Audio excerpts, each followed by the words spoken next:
time as I was preparing for this, I thought about who I have to forgive.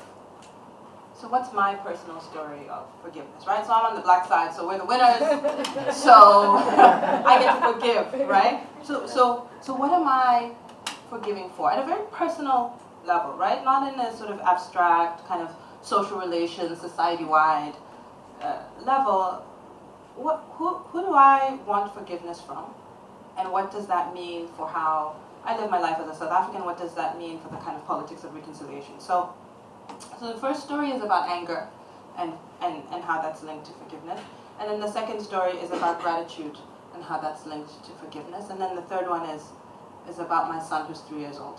And so that's why it's a sort of in progress, right? Because a story isn't really a story until it's over. Like when it's in the middle, it's not. It's just a bunch of stuff sort of thrown together, but it's not a story yet, right?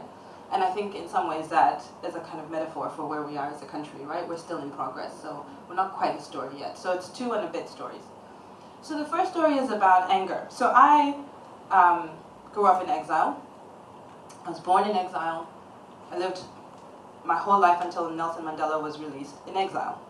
And I remember my first trip home, I came immediately. Like I just made a plan and I was here. And it was the most amazing trip on lots of different levels. I was 17. It was an amazing trip on lots of different levels. But the thing that struck me the most about that trip was meeting my cousins for the first time. Because they looked just like me. But I had never seen them before. And we sounded the same, right? Same voice. So it's this strange thing, because when you grow up in exile, you grow up with a replacement community of people who don't look anything like you. But you have all these aunts and uncles and plain cousins who you love because experientially you love them. But actually nobody looks like you. And then you come home and you've got this ready-made family. And they look like you. And it's weird. It's a surreal experience. But it's a stand-in for what you missed. Right? So when you grow up in exile, you don't miss home because you never knew it. And when you come home, you really grieve what you lost. And so that was a remarkable trip for me because it was amazing and fun and joyful, but it was also incredibly angry-making. It's probably not a word, but yeah, it made me really grieve what I had lost. And so if there's something for me to think about in terms of my personal experience of South Africanness, right? It's that when somebody says to me, so where are you from? It's a very difficult question to answer because I don't have a street. And I don't have a particular community. I can say, oh, well, my dad is from. But I can't say that I grew up in this particular place and that I have a particular set of idiosyncratic South African memories that make me who I am, right? And there's something that was lost there that you can't get back, right? And so if there's something to be forgiven, so who do you hook that onto? Which guy do you nail for that, right? So is that just like a general deep-seated resentment that I must harbor in my gut and sort of be generally angry, right? So there's something that I need to forgive someone or something for. Is it enough that it's the institution of apartheid? I don't know, right? So when I personalize it, the first story is one about anger and loss, right? And it's my particular story, but I think in many ways it's a story that lots of people share. Not just kids who grew up in exile, but lots of South Africans who were moved around. I think it's something that we can relate to. So that's the first story. So no answers, but just a couple of questions. The second story is a story about gratitude. So I proceed to be a radical kind of late teen and into my early 20s, and I'm deeply political, and then I sort of take up this kind of bizarre mantle of hating white people, right? And I come home, and I was studying in the US, and so I come home after my first year of university, and I'm like, oh, white people this, and white people that, and my dad is like, what is this? I'm like, who is this kid who wasn't raised in our house in that way, right? That wasn't the language that we used, right? So I'm groping for a kind of political identity. And having grown up in exile, where actually white people they weren't a big deal in Zambia, in Kenya. They were there, right? They were there. Some of them were our friends, some of them weren't. Just like black people. So the elevation of whiteness to this kind of obsessive status for me as a sort of late teen, early 20s was new. So my father's mirroring that back to me saying, like, what is this about? This is a new thing that you've adopted, right? It doesn't come from us, and that's fine. But I'm just letting you know that this is a new thing, right? So I come home after university, and I immediately immerse myself into the new South Africa, and I go to the first, to lots of the TRC hearings, right? They were public, and like, this is my job. My job is to know my country. I'm home, quote unquote.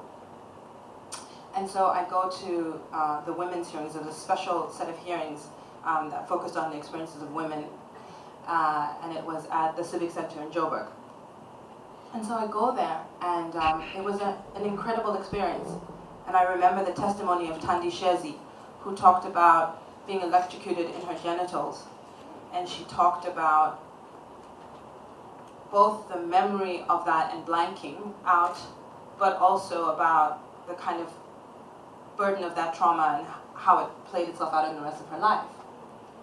And suddenly, you know, as a young person, you are incredibly self-absorbed.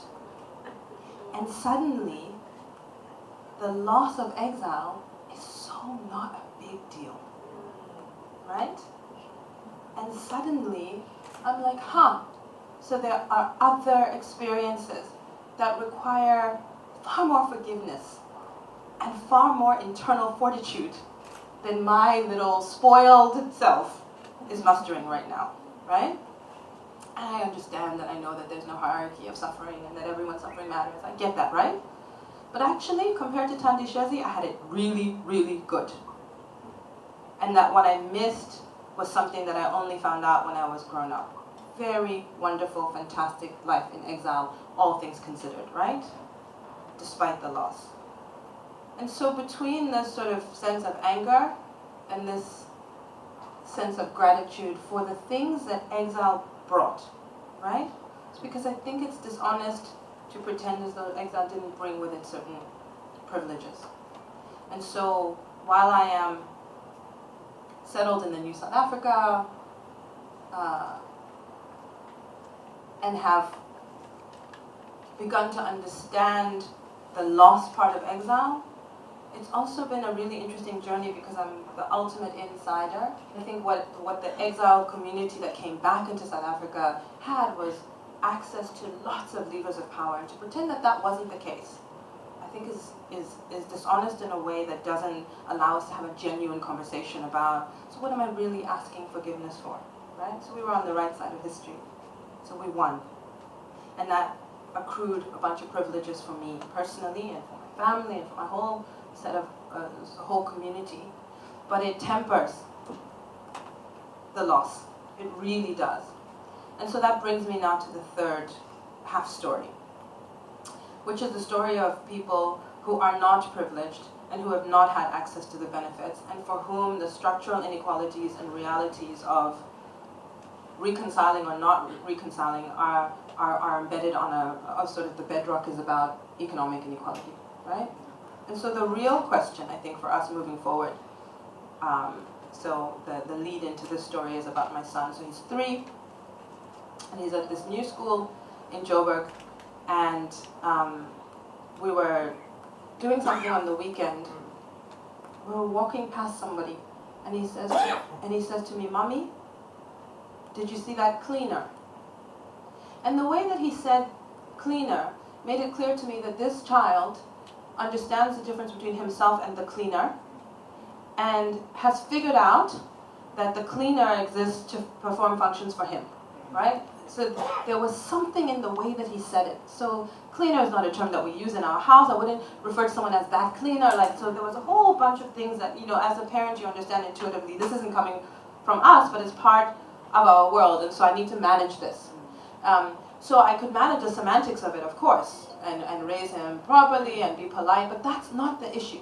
The issue is that there is, for my son and for my daughter, for this next generation who don't have the immediate memories that allow them to forgive or not to forgive, for whom the questions of race are going to be fundamentally intertwined with questions of class and with their economic privileges.